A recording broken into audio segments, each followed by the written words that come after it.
Excited to introduce Mr. Andrew Lawler. He's a journalist and an author who has written about history, about science, religion, and politics from dozens of countries. His byline has appeared in the New York Times, the Washington Post, National Geographic, the Smithsonian, and many other publications. He is a contributing writer for science and contributing editor for archaeology. He's also the author of 4 books, including one on the Lost Colony, one on the world beneath Jerusalem, and one on, yes, chickens. We won't go there this evening. His latest book, A Perfect Frenzy, A Royal Governor, His Black Allies, and the Crisis That Spurred the American Revolution, has won critical praise. The New York Times, for example, recently called it a sharp-eyed look at the messy, sometimes absurd, often cruel birth pains of a nation, and lauded its meticulous research. This book gives a fresh look at an old story, hopefully something we'll uncover today, and will change the way you think not just about American Revolution, but about our 249-year-old country. Friends and family, please welcome Andrew Lawler. Thank you so much, sir.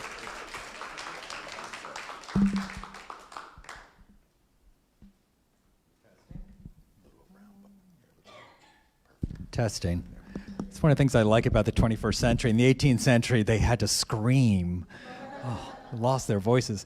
Well, thank you all for coming out tonight at the end of a holiday weekend. And thank you, Gabe, for that very nice introduction. It's great to be here in Hampton and to see John White, professor of history at Christopher Newport, who has a new book coming out about, can I say? Okay, about Frederick Douglass and Abraham Lincoln. He's uncovered some really new, exciting information. So looking forward to that, and I imagine he might be coming here to speak. Who knows? All right, so the main attraction.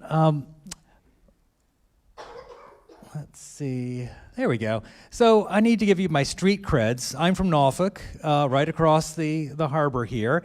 And these are some pictures I got out of my attic recently that show me when I was about 10.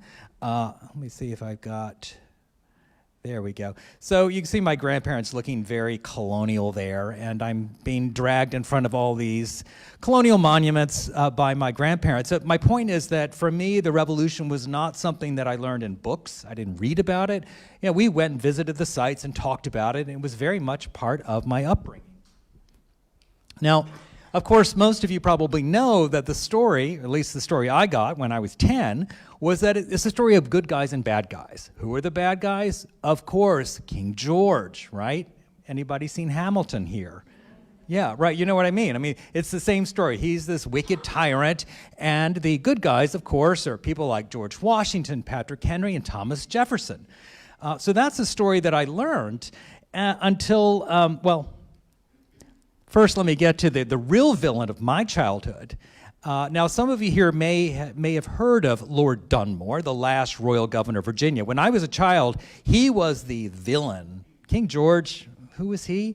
But everybody knew Lord Dunmore because he had burned down Norfolk. Fired by Lord Dunmore, January 1st, 1776. There's proof that this guy was a terrible person who burned down a defenseless city. He was considered a drunk, a lecher, a buffoon. He was, according to George Washington, an arch traitor to the rights of humanity. And Abigail Adams, always good for a quote, said Virginians were duped by a Dunmore. So a few years ago, I ran across a mention of something called the Ethiopian Regiment, which I'll get to soon. And I did a brief story for Black History Month for a magazine. And it involved Dunmore, and I realized that there was a lot about this man that I did not know, that I had not been taught as a child. So I went to look for the man behind the myth. Now, I'm sure there's some people here who've seen Outlander.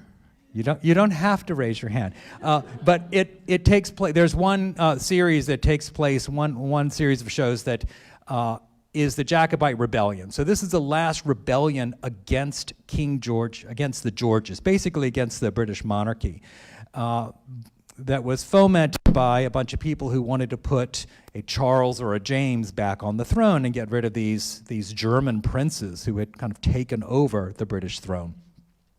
So what's interesting about this is that John Murray, which is the birth name of our Lord Dunmore, his father joined the rebels. And their goal was to oust King George II, King George III's father. So not only did the father join, but also Lord Dunmore, who was probably about 13, 14, 15 at the time. He joined in this rebellion, and they almost won. They almost got to London. They almost unseated the King of Britain. But in the end, they were driven back to Scotland, and his father was convicted of treason and was confined under house arrest for the rest of his life. Now, our Lord Dunmore was a youth. He wasn't held liable, so he went on, later joined the British Army, and then King George III comes on the scene, and meanwhile, our Lord Dunmore has gotten his title of Earl after his father dies, and King George III wants to make nice with these Scottish nobles who have opposed his ruling house. So as part of that effort, Dunmore is made a member of the House of Lords. So suddenly, he's in a very important position in the British government. Now, he also needed money because these Scottish aristocrats weren't really that rich compared to the English ones. And he was spending way beyond his means. Basically, money was coming from taxing a few poor peasants in Scotland. So he needed a job. And finally, his wife's sister married a British minister, and next thing you know, he's appointed the governor of New York. He arrived in 1770, and then a guy named Lord Botetourt, who was the royal governor of Virginia, dropped dead in the governor's palace in Williamsburg. So the king says, okay, Dunmore, go to Virginia. And he didn't want to go. He says, Virginia is a hot, desolate, horrible place where you'll die of fever and where there's no society. He liked Manhattan. I mean, who wouldn't, right? He liked New York. He didn't want to come here because he thought it was a very backward place. But eventually the king kind of forces him, so he goes, and he brings his library and his musical and scientific instruments, knowing that there's probably nothing like that in colonial Virginia. And also he brings his dog, Glasgow. So he arrives in Williamsburg, and let's talk a little bit about Virginia was like. So Virginia in colonial times, there are a lot of misconceptions, and I was really interested to dig into it and really paint a very different picture than I was raised with. First of all, it was the oldest, largest, wealthiest, and most populous of all the colonies. You could basically put all of New England into Virginia, and Virginia was still larger in terms of population. It was also based, of course, on tobacco. Basically, the entire economy hinged on growing tobacco. And these were done at plantations, which it's kind of a romantic term, but they're really forced labor camps, right? Where you have black workers and a white family in charge. And 4 out of 10 Virginians were enslaved. I mean, nearly half the population. So the gentry, that is the people who were growing tobacco and were quite wealthy, they ran the House of Burgesses, so they basically ran the government. The royal governor didn't really have a whole lot of authority.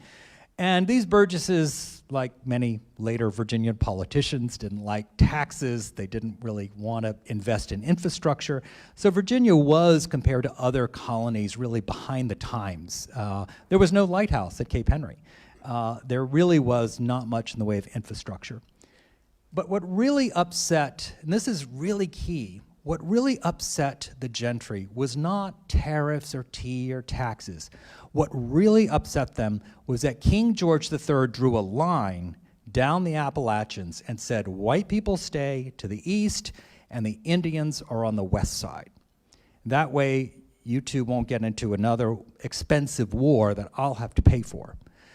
Now, this really upset land speculators like George Washington, who wanted that really great fertile land in the Ohio Valley. So this was a bone of major contention with the gentry in Virginia, who were really upset that the king wouldn't let them go west and make a fortune and bring their enslaved people there and expand their plantations. So everybody here, I imagine, has been to Williamsburg. So what you have to keep in mind is it was really a village. There were a few beautiful buildings. You probably have all seen the reconstructed Capitol, and here's the governor's palace down here, and Duke of Gloucester Street. So Dunmore arrived in this village. You know, after New York, it must have been pretty disappointing. And it really was deserted when the House of Burgesses wasn't meeting or when the court wasn't meeting. But Dunmore becomes part of the gentry. He buys land, he buys enslaved people, he really becomes one of them. And one of his best friends is a guy named George Washington. They're about the same age, they have a lot in common, they love the theater, they love horses, they really are kind of outdoorsy guys. So they become good friends, and Dunmore pretty much decides he's gonna stay. In fact, he brings his wife, Lady Dunmore, and 6 of their children across the Atlantic on a very stormy winter crossing, and she arrived in 1774. Not great timing, but he didn't know that at the time. So he was so supportive of the gentry, and the gentry were so supportive of him, that Dunmore actually went west against the king's orders, went west, fought a war with the Shawnee Indians, and basically secured all of Kentucky for Virginia. It was really it was a very quick campaign. It was fairly bloodless. It was only one battle, and he came back a hero. So the end of 1774, Lord Dunmore was riding high, and he was much beloved by the wealthy planters that ran the colony. Now, there's one other piece that gets left out of the history, at least when I was growing up, and that is Norfolk. I say it like a native. This was a very, very big city. It was the only city in Virginia at the time. And what's interesting about it is it was very different from the rest of Virginia. It was the eighth largest city in all of North America, and it was booming. It was booming because these Scottish merchants, mostly from Glasgow, had shown up. They captured the tobacco trade. They made Norfolk their headquarters. They built fantastic mansions. Portsmouth was built actually as a suburb for wealthy Scottish merchants who didn't want to live in the filth of Norfolk. And they created shipyards, distilleries, mills, leatherworks. It was a highly industrial town by the early 1770s. And this created tension because the people of English descent who lived there didn't really get along with the Scots anyway. You know, Scots were considered kind of drunk and barbaric and greedy and cheap. There were a lot of tropes that were actually very similar to the same tropes used about Jews, by the way, at the time. And so this tension grew between the Scots, who were the wealthy people who'd moved in, captured this really very, very lucrative trade, and were then investing in Norfolk, turning it into an industrial center. Now, it was run really by enslaved Africans because half of the city was made up of black Americans, and it was a very different kind of slavery. It was not the slavery of being out on a remote plantation where you're cultivating tobacco, which is a very arduous, very difficult thing.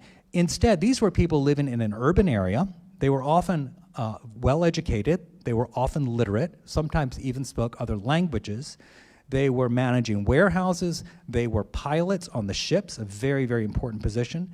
And they also were crews on the ships, as well as serving as workers in these kind of high-tech industries of the 18th century. Shipyards, distilleries, mills. I mean, these were places where you had to be skilled to labor there. So it was a very different kind of community of black Americans who lived there, as opposed to the rest of Virginia. And of course, this made it a magnet. So if you were, say, on a plantation somewhere near Hampton, Norfolk was an interesting place to think about escaping to. You could forge papers, you could pretend to be somebody else, you could claim to be free, you could get a job on a ship. There are a lot of ways to try and at least get out of the worst kind of bondage that you had at these plantations. You were still enslaved. There was a small free black community in Norfolk, but it was very small. But these were people who often could live with their families and who had a kind of a little more opportunity to live in a slightly freer way. Okay, well, it all came crashing down in the spring of 1775, 250 years ago this spring. We all know Patrick Henry said, "Give me liberty or give me death." And he did that because he wanted to create a militia outside of the control of Dunmore and the Brits. And once he did this, Dunmore, who had tried to stay out of the fight, he was really trying not to get in the middle of this, he had to make a choice. So the king said, hey, we want you, all the governors have to secure the gunpowder and weapon stocks. So Dunmore he really has to do this. So in April, in fact, 2 days after Lexington and Concord, he had the soldiers that he had, the Marines he had, come and get the gunpowder out of the Williamsburg arsenal. You know, you all probably know the powder magazine in the center of town. He took it on board ship in the James River, and when a mob showed up and they were outraged that he had taken the powder, he said, well, you know, we all know there was a rumor of a major slave insurrection, and I wanted to protect the powder. Now, yeah, you would think this is a silly thing, but they bought it. The patriots bought it. The people of Williamsburg agreed because there was talk of a slave insurrection. And it was only a couple of days later when he apparently got word that a patriot group was possibly going to attack the palace that he told someone, and then the word spread. He said, if I'm attacked, and remember he had almost no soldiers, you know, a couple of ships, a few Marines, but his home was completely vulnerable. He said, if you attack me, I will free the slaves. Well, that got people's attention. It was a short-term strategy that worked, but in the long run, it really outraged white Southerners who suddenly saw the Brits as attempting to interfere with their whole social system and economic system. So this is a really important piece to understand why the gentry decided to fight the king and the might of the greatest empire in the world. At the time, even if you didn't own somebody who was enslaved, you lived in fear if you were white, that somebody might slit your throat at night, that you might be poisoned, that, or even that your property could run away, like your car driving away, and this huge investment you have is gone. So this was a recurring fear and nightmare that white Virginians had been living with for well over 100 years at this point. Landon Carter, who was a patriot, he said, slaves are devils, and to make them otherwise and slaves will be to set devils free. So the patriots in Virginia really never talked about emancipation. It was not an issue. They wanted to keep their social system intact, where you have enslaved people at the bottom and the gentry at the top. And even Dunmore, long before the war, he realized that, you know, if the Spanish or French showed up here in Virginia, it would be a cakewalk, because all they have to do is show up, and slave people would rush to their side, and Virginia would be conquered. And James Madison said in 1775, we shall fall like Achilles by the hand of the one that knows the secret. I mean, what was the secret, right? You have almost half your population are enslaved. It's not a big secret that makes you quite vulnerable. So this was something very much on the minds of Virginia patriots. So the British Black Alliance that formed, about which I knew nothing as a child, is really fascinating. So in June, Dunmore has to leave the palace. He leaves Williamsburg under threat of assassination and ends up in Yorktown. He's there for about a month, and then he realizes he has to find a more strategic base. He chooses Norfolk. So in the middle of July, actually right about now, he would have been about to sail from Yorktown right past Hampton. In fact, it was in Hampton, I think, that he got on another ship to take him into Norfolk. And the idea of Norfolk was a no-brainer. There was a shipyard. It was run by Scots. He had a lot of Scottish friends. And it was a place where there was an enslaved population that certainly might be open and might support him. Now, starting in Yorktown, in the harbor there, as soon as he left Williamsburg, enslaved people began to show up, asking for sanctuary. And some of the British captains on the ships did allow black people to come on board and they refused to give them back to the patriots, who demanded their human property back. Now, you got to really wrap your mind around this. For the patriots, the idea that the British were granting sanctuary to slaves was proof of tyranny. Bear with me. Why? Because the British were stealing their private property, what under Virginia law was property. And therefore, they were doing it illegally, and therefore they were being tyrannical. And this really is how the white gentry viewed this. It's important to really grasp that that's how they saw it. And this is what led to the first battle south of Massachusetts. The first battle in the South happened, of course, here in Hampton. And it happened not because of tea or taxes. It happened because of a black pilot named Joseph Harris, who lived here in Hampton. He was enslaved. He escaped, joined the British, became a pilot because he knew the waters really well. Highly skilled person, very valuable for the British, who had very few maps. So he was with the British, and the patriot, his patriot owner, and others said, "We'll give him back." And the British said, "No, no, he's with us now. We're not going to give him back." And that led to a war of words that led to what ultimately was the Battle of Hampton in October of 1775. And in that battle, actually, Joseph Harris took part in that battle, and he had to jump ship when his ship drifted away toward the Patriots, and miraculously he managed yet again to escape and rejoin Dunmore's forces. But the British lost. The sharpshooters sent from Culpeper with their rifles were able to pick off the ships that were in the harbor here in Hampton, using the warehouses and the houses ringing the harbor as sniper posts. So this was really a bloody nose for the British. And Thomas Jefferson said, "Lord Dunmore has commenced hostilities in Virginia. It has raised our country into a perfect frenzy." Thank you, TJ, for giving me a good book title. So at this point, Dunmore did not have many British troops, as I mentioned. 100, maybe 200, but certainly not enough to deal with thousands of patriots who were under arms. But he was beginning to train some of the enslaved people who arrived behind British lines in Norfolk, actually in Gosport, the shipyard. Today, of course, still the Norfolk Naval Shipyard. So he was secretly training them because he knew it would really upset the white patriots. But he was very clear at that point that his only way of fighting, given that the Brits had no troops to spare in Boston, because there were thousands in Boston, but the British High Command would not allow any large numbers to go south. He knew that this was the only option.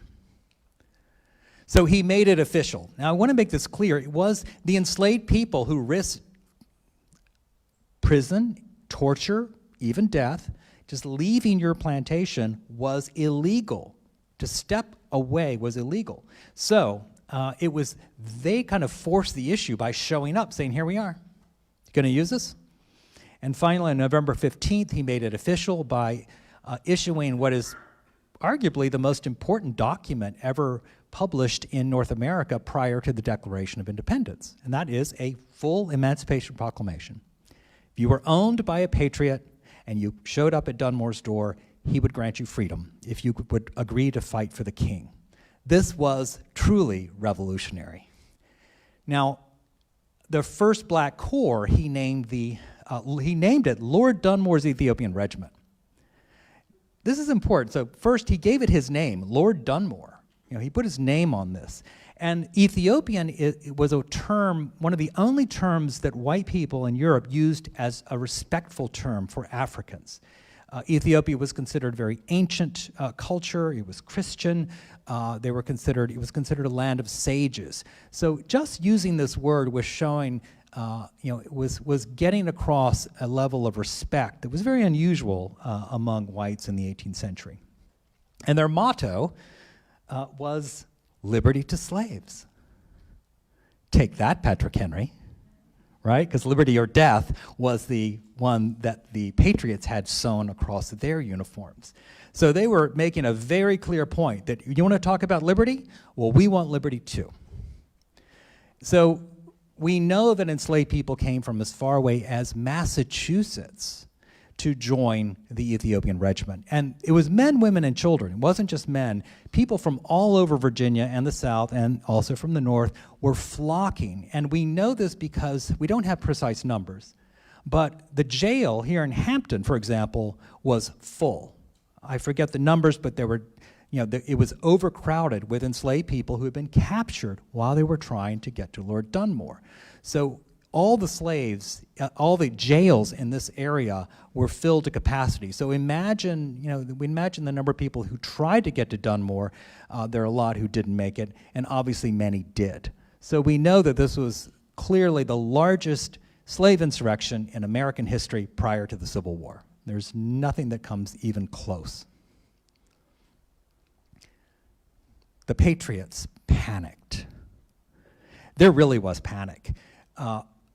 George Washington said, and George Washington is facing 6,000 British soldiers and maybe 100 warships in Boston Harbor. He said, if Dunmore is not instantly crushed, he will become the most formidable enemy America has. And that was because he knew that enslaved people would flock to his standard. The Continental Congress ordered the first U.S. Navy fleet to go to Virginia to crush this multiracial army. Multiracial being, the British Redcoats, the Ethiopian regiment, and then there were white loyalists. It was a regiment of white loyalists, mainly Scots. And the press, the patriots, you have to give them credit. They didn't have much in the way of guns and ammunition, but they were really good at propaganda. They controlled the newspapers. And much like social media today, it was kind of new, newspapers being cheap and people could read them. You would read them out loud, so it would pass quickly. It was really very much like social media today. They instituted a clear campaign to denigrate Dunmore, to take this great hero from a year before and turn him into a really, really terrible person. And that is the story that was passed down to me as a child. So meanwhile, a Patriot army is marching to Norfolk. They cross at Jamestown. They're crossing county, coming down that very long around the Dismal Swamp, and then eventually coming to a place called Great Bridge. Now this is really the Bunker Hill of the South, except with the difference that the Patriots won. This was a strategic key to Norfolk because you had to cross this bridge in order to get to Norfolk. So here's the town of Great Bridge. There the Patriot army settled in. Then you had Fort Murray, which was built by the Ethiopian regiment as well as the Brits, and they created a fort to protect this key pass.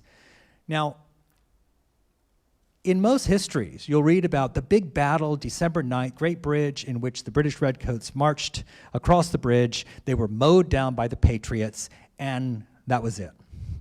What historians have ignored is that the battle actually was happening for at least a week prior to that, and that most of the skirmishes that took place were between Ethiopian regiment members on one side of the river, further downstream, and against white patriots. So you actually have, for the first time, white patriots fighting black Americans. And the patriots were stunned because they didn't think that these black soldiers, they're not going to fight, they'll run away. Well, they were very surprised to learn that they were very aggressive, and they had muskets, and they had been trained, and they actually inflicted a lot of casualties on the patriots. In the end, though, in the final battle of December 9th, everybody who was on the British side, on the Loyalist side, lost. They fled to Norfolk. The Patriots flood into Norfolk, and everybody who's a Loyalist, white or black, they got on those ships. They got on any boat that could float in that harbor and clustered around the 3 or 4 British warships that could protect them with their cannon. So you have this very volatile situation. And it's volatile because, as I mentioned, there was this tension between the planters who didn't like these Scots, these Scottish merchants, who actually had loaned a lot of money to the white planters, and the fact that Norfolk had long been a place of refuge for escaped Africans. So there was a sense in the air long before that we have to destroy Norfolk. We have to burn it down. We have to get rid of it. kind of extraordinary. No one said this about Philadelphia or Boston or New York, places that were filled with loyalists. But Norfolk was different because there was an antipathy by the gentry toward a city that to them was dangerous.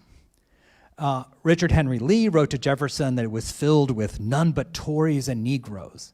Tories is what really meant Scottish merchants. And then on October 31st, 1775, Thomas Jefferson wrote these words, Delenda est Norfolk. And I actually asked my Latin teacher, I said, I just want to have this right. It does mean Norfolk must be destroyed. She said, yes. And it was a Roman senator who had used this term when he wanted the destruction of Rome's ancient rival, Carthage. And the Romans attacked Carthage suddenly in a surprise attack and destroyed the city and sold everybody into slavery. And this is what Thomas Jefferson was saying. He said, we need to annihilate our own city, the only city in our colony. Now, the Committee of Safety, which was the Patriot government basically, they denied the rumors that Norfolk was going to be destroyed. They said, of course not. We're an army of liberation, not destruction. But, and I show in my book, that there actually were secret orders that were created by the Patriot leaders to destroy the city. They just needed to find the right time. And the right time came on January 1st, 1776. So there were Patriot snipers, much as here in Hampton, the Patriot snipers that shot at the British fleet. Same thing was going on in Norfolk. You had these Patriot snipers who would, anybody came above deck, they would be shot at. So finally Dunmore had had enough. He told people, clear out of town, we're gonna fire on it. He was able to line the ships up, and at 3 p.m. on January 1st, there was a barrage against the port. And the idea of this was not to destroy the city, it was actually to provide cover for landing parties who went ashore to burn the warehouses that were the sniper posts. It's very clear that that was his intention. He waited till the wind was actually blowing from town onto the harbor so that it wouldn't spread flames. Now, of course, the fires did spread, and that night and in the next couple of days, 2/3 of the city was laid waste. Now, this was immediately blamed on Dunmore, and even in Britain, they believed that he was to blame. It was an absolute PR disaster. You know, you're not going to win over the locals if you go around burning their cities. Remember Vietnam, hearts and minds? You know, very, very similar. So Washington was quite happy. He said the destruction of Norfolk will reunite the whole country. And this is really critical because our nation actually may not have formed if it hadn't been for this act and a few others that convinced people who were on the fence that they had to support the Patriots because the British were they're burning our cities. You know, who's next? Charleston, New York? So this really created a push toward independence, which at the time was an idea held by only a very small radical fringe. And just to note, Norfolk is the only city in American history reduced to total ruin by human or natural causes. Now, I should probably add Hampton in there because certainly in 1861, it suffered the same fate for much the same reasons. But this is what I discovered, which any good historian will know, is that none of it was true. Dunmore didn't burn down the city at all. The Patriots sent a committee the following year that did this fantastically detailed report looking at who burned what when. And in this report, it was very clear that 96% of the buildings were destroyed on purpose by the Patriots.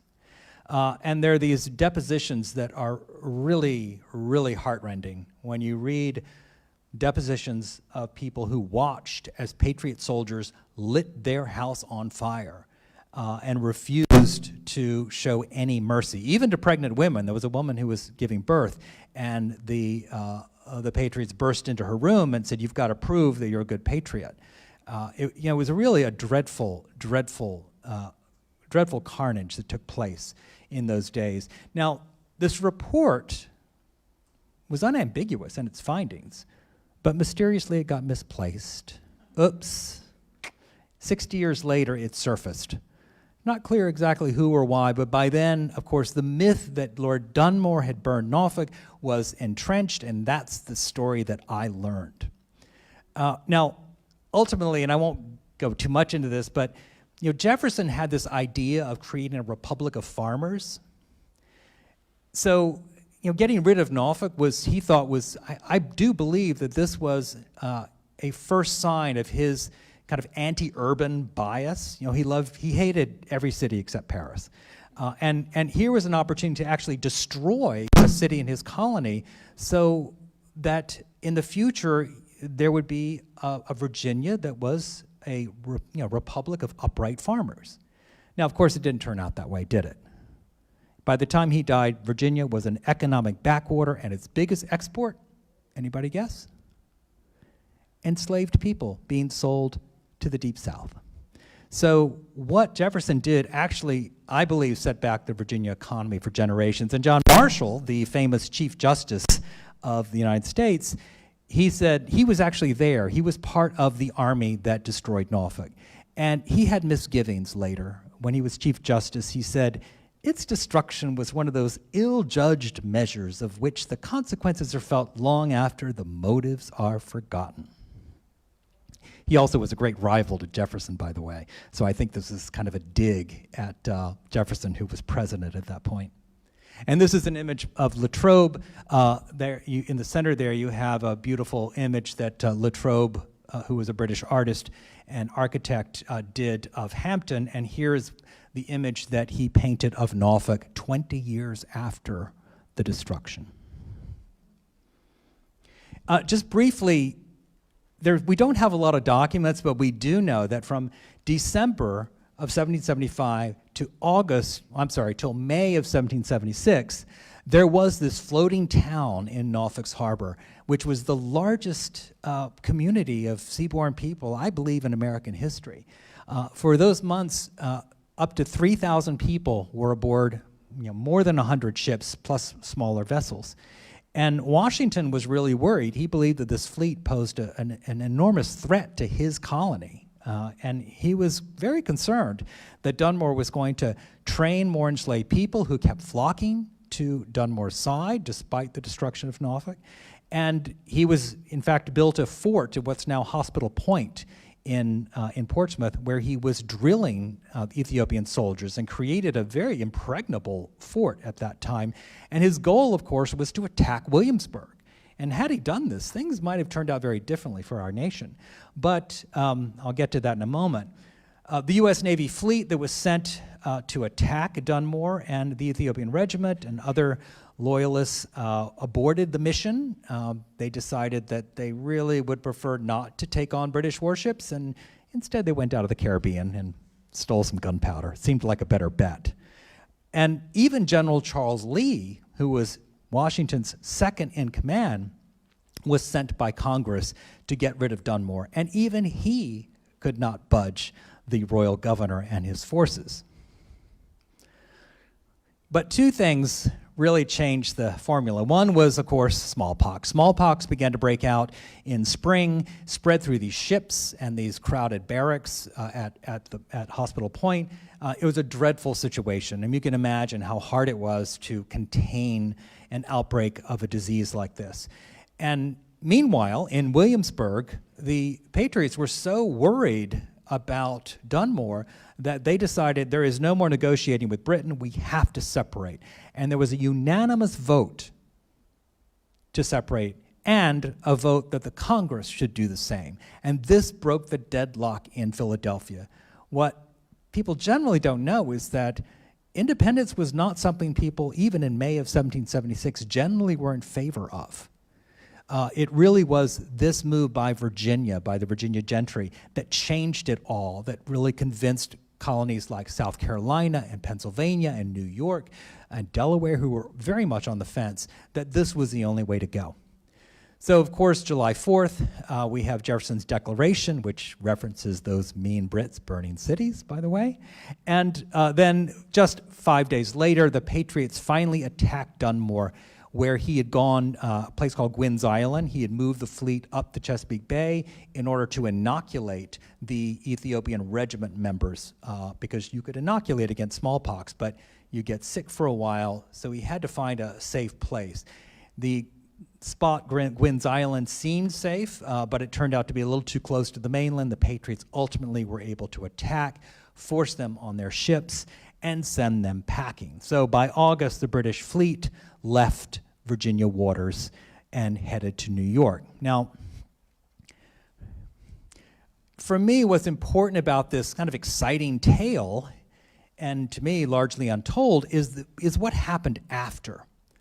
Now, the Ethiopian troops, Dunmore took them. He didn't just dump them, which he could have. He didn't dump them in Virginia. He took them to New York, where they joined the British Army and fought throughout the war. New York was a center of enslaved peoples who had been emancipated. And meanwhile, Washington, when he became commander of the Continental Army, he made it clear, I don't want any black people in my army. Free, enslaved, doesn't matter, don't want any, not one. But as soon as he got word of Dunmore's proclamation, he changed his mind within days. And as a result, the Continental Army was the most integrated force in American history until the Korean War. You had the Rhode Island Regiment shown here, there in that image at the bottom. On the left, you had really an amazing array of black soldiers who took part in Yorktown as well, who made a big difference in winning the American Revolution. Meanwhile, those people who were loyalists, they were fleeing. So they fled, they had to get out of the United States.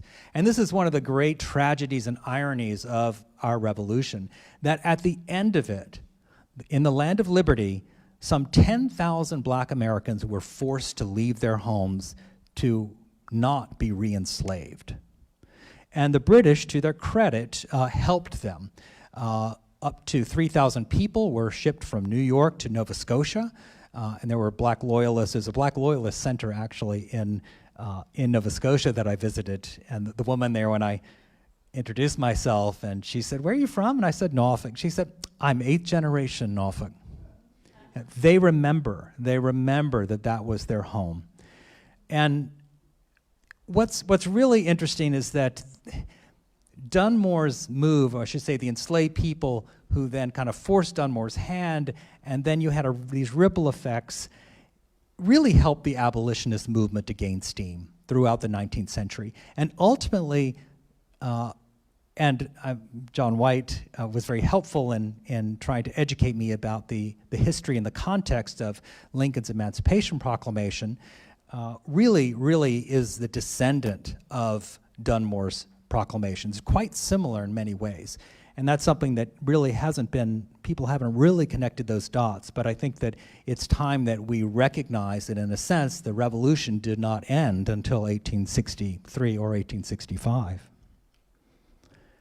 So, we're at the 250th anniversary.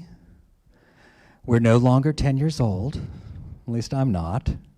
And I think this is a great opportunity for us to step back and look at our history in a more accurate way, to really tell the story of what happened. I think it's time to look beyond the New England story. New England is important in the war, of course, but there's so much more that went into creating our nation than those brave farmers who fought the redcoats at Lexington Green. And I also think that if we're going to overcome some of the issues that seem to be facing us now, guns, immigration, race relations, the big stuff in the headlines now, I'm a big believer in going back to how did this get started? How did we get here? What was the origin? What are the seeds of these problems that bedevil our nation today? And I think a lot of the seeds were planted here in Virginia, and actually here in Tidewater, those 250 years ago. So I think it's very valuable to go back and look at what happened so we can chart how we got to where we are. And of course, I think it's really important to acknowledge that even though they were wearing red coats, black Americans were fighting for liberty. And this country is founded on the concept of liberty, not of an ethnicity or a language or a particular culture. It's founded on this concept that we all agree that liberty is the most important thing. So if that's true, then I think this is a great opportunity for us to celebrate people on both sides, because they both were fighting and dying for liberty. And I just hope that what Thomas Jefferson wrote in the Declaration can gradually, eventually become more true. So thank you very much. I appreciate you coming.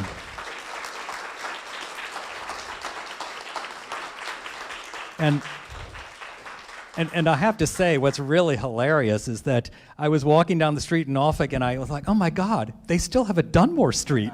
They never changed the name. So I'm happy to take questions. Absolutely. Thank you so very much. Was this good, folks? Was this good? Yes. Right. Thank you so much, Andrew. Yeah. So yes, we do have a few moments for some question and answer. We did want to let you all know that this particular conversation is being captured on Facebook Live, so you are welcome to go and revisit the conversation. If we have individuals on our viewing audience, we'll take those questions as well. But is there anyone that would like any comments or questions with Andrew while we have him? Yes, and if we could just reserve our comments to the microphone so that our online audience can hear us as well. Yes, ma'am. Very short question. I, too, am a Norfolkian, born and raised. I was wondering if there's more in your book about the black pilot and the contribution he made in terms of piloting ships and his skills. Yes, we don't have a lot of information about Joseph Harris. What we have is a few letters that were written by a British captain who talk about how competent he was. Actually, he was put through his traces. I mean, the captain actually had him pilot various boats, checked out and determined that he was actually highly skilled and therefore, should be retained by the British and not, returned to the Patriots. But all we have in terms of description is that he was a small mulatto man. That's really the only description we have, except for the role he played in the Battle of Hampton here, where he jumped off the ship. There's that mention. And most importantly, there was an incident during the hurricane of September 1st, 1775, when one of the biggest hurricanes to hit this area really slammed into the Chesapeake Bay. And he was piloting a boat that had one of the British captains, a small launch, right off of Hampton. And suddenly, uh-oh, here's this big storm. We have to go in, but we don't want to go into Hampton because my owner is there and I will be re-enslaved. So he managed to get into Back Creek, just around the corner here, and get to shore, and everybody was, the dozen or so people on the boat were all fine. It's a real testament to his seamanship during this fierce hurricane.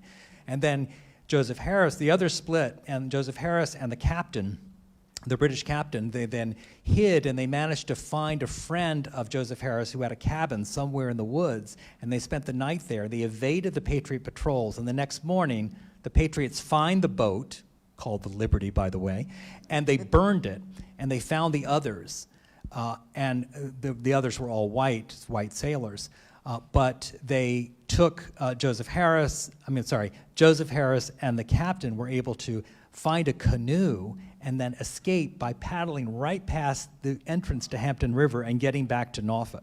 I mean, it's an incredible story, and that actually is what led to the war of words between the Patriots and the Loyalists and the British. He was quite the seaman, was he not? Yes, he was, and then unfortunately we do know that he died, I believe it was in July of 1776, probably of, although in here it says smallpox, but I think probably it was more like dysentery or one of the other diseases, because he probably had been inoculated.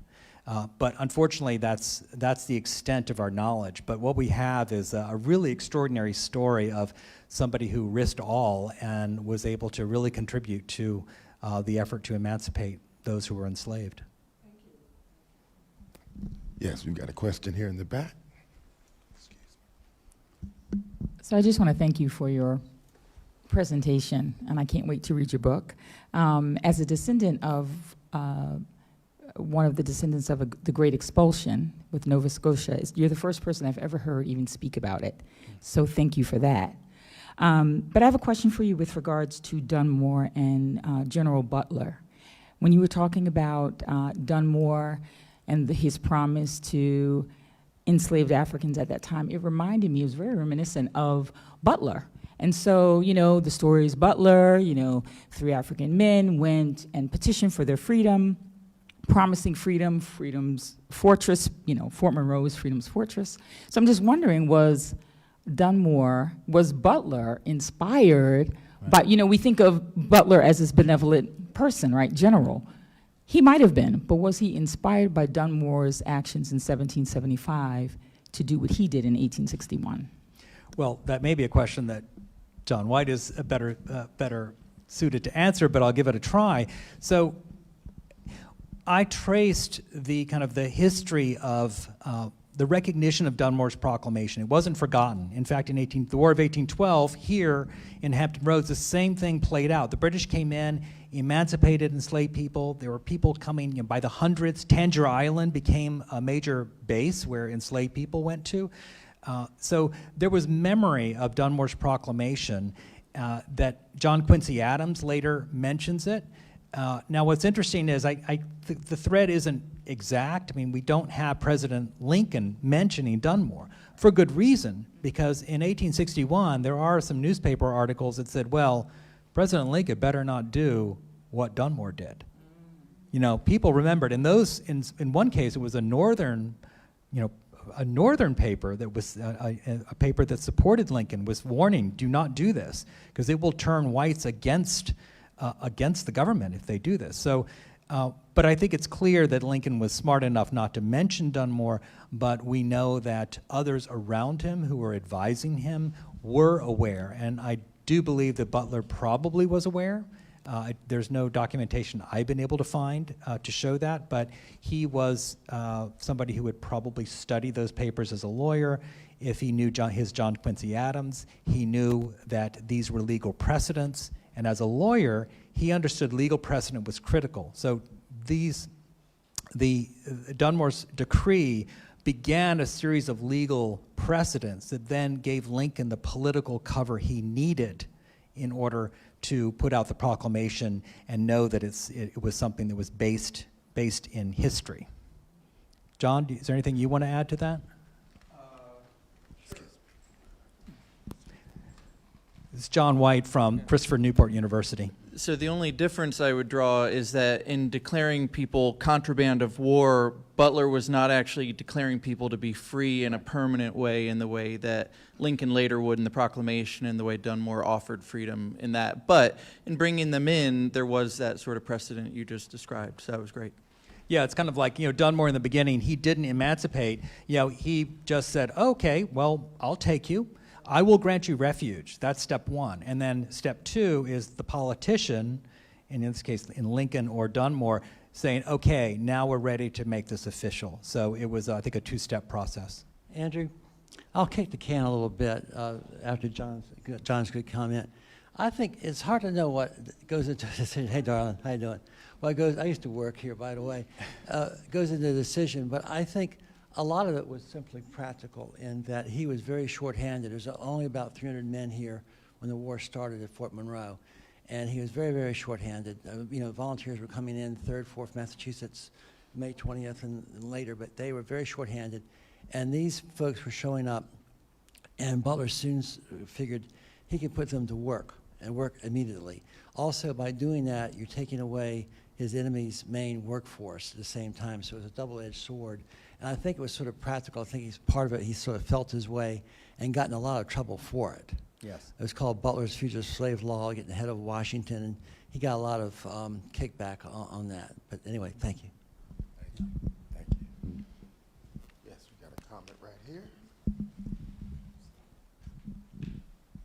Hi, I was just wondering, do you know the percentage of enslaved who actually got their freedom?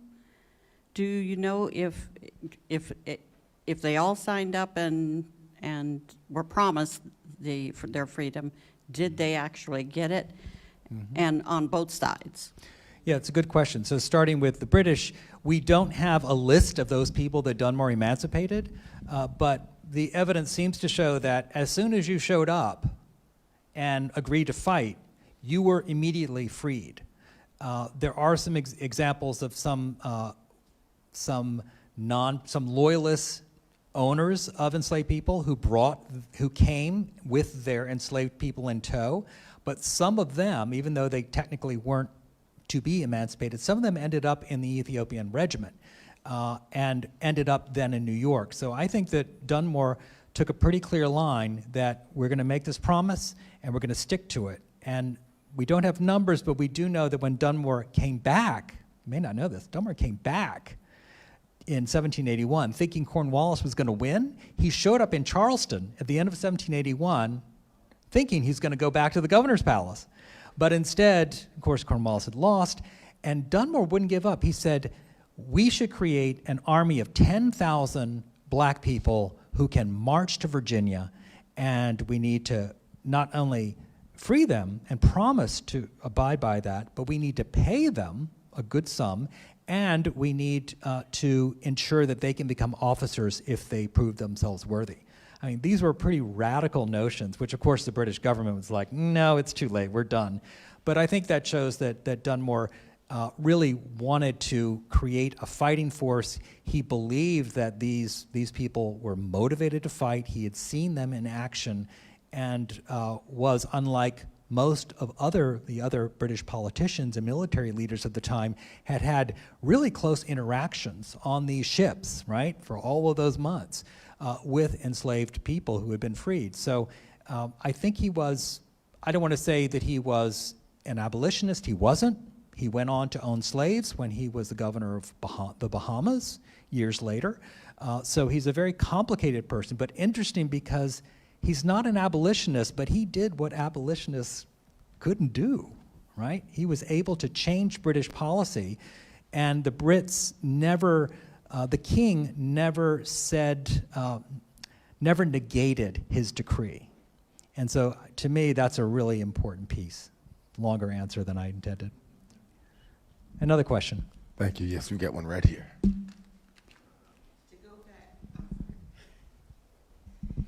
To go back to this young lady's question, as far as the enslaved people that fought for the patriots, so-called patriots, what was their reason? Because they weren't promised that same freedom. Thank you. That's good. And to answer your second part of your question, well, we know at Great Bridge, for example, there was William Flora, who fought in the battle, a person who is well known. It's an interesting question. Mostly it was people who lived in the North who were free. Most of the people who joined the Continental Army, for example, in Rhode Island, were free people who decided, like other Americans, that they wanted to join to defend their country, and also, to become a soldier was, had status. So it was also a way of, I think, of achieving a kind of equality on the battlefield, which probably had a lot of appeal to black Americans, even those who were free and not enslaved. In Virginia, the record it's a little difficult to see, but it seems that there were enslaved people who were in the Virginia military, and many of them were not granted freedom. They were supposed to be freed at the end of the war. They were not. And we know this because there were many petitions by people saying, hey, we fought for this country. Why are we enslaved? So we know in many cases that they did not achieve that freedom, unlike those, for the most part, who sided with the British. But the numbers it's clear. There were 3 times as many people, 3 times as many black Americans fought on the side of the British than fought on the side of the patriots. So that's gives you an idea of, it's clear why. Because there were far more enslaved people in this country, and they, of course, would drift to the British since the British were promising emancipation. On the Patriot side, there really wasn't that policy. Who succeeded him as governor of Could Virginia? you speak into the microphone? Yeah. Thank you. Who succeeded him as governor? Lord Dunmore? Yes. Patrick Henry, his nemesis, his great nemesis. Patrick Henry became the governor in 1776, and Henry is an interesting character because he tried to march on Williamsburg and unseat Dunmore in 1775, and so the two of them were very, very much at odds. And it was interesting because there's a quote that Patrick Henry, in a letter in 1775, he said, "You can talk to the people about taxes and tariffs, but these notions are too abstracted for them. But if you tell them they're coming for your gun, then they will pay attention." Yeah, yes, exactly. So, I mean, and it was because the gentry were really worried that the white farmers, why would they want to support them? And Patrick Henry was the bridge. He was the one who was a populist who spoke really well and really appealed to the kind of the common white man of the time. And so he was able to get them riled up. And he did it mainly by saying that Dunmore has taken the gunpowder. The next step is he's going to disarm you. There is no evidence at all that the British ever considered that. It would have been impossible. So, that issue of arms and guns was really central to inspiring Virginians to turn out en masse, not just the gentry. And so that kind of solidified the white farmers and the gentry, and then, of course, that left the enslaved people kind of on the outs. I think we've got time for just a few more, and then we're going to go ahead and wrap up if there's any few last moment comments, thoughts. Yes. With race being so polarizing for so many people, what has been the response to your work? I'm curious to know. Including Black allies talking about the Revolutionary War. Usually those are separate issues. So what's been the response for you? Well, I have to say I'm a little disappointed that I haven't gotten more pushback. I mean, I would have thought that what I learned as a child is still kind of the common myth, and what I uncovered in my investigation is like, wow, it's a really different story. But I don't seem to have, I haven't received any hate mail. Nobody seems to have said that factually it's wrong. And I think part of that is that the bubble that I live in probably is not, I'm not reaching those people who are open to, or who have a different perspective about the American Revolution, the traditional perspective. So I'm hoping that this book can maybe get the conversation going. So I'm not afraid of having debate about it or discussing it. I'm eager for that. And mostly I get people shaking their heads going, yes, which is nice, but I don't want to preach to the choir, just to the choir. Yeah. Thank you very much. I appreciate you all coming. Thank you so much.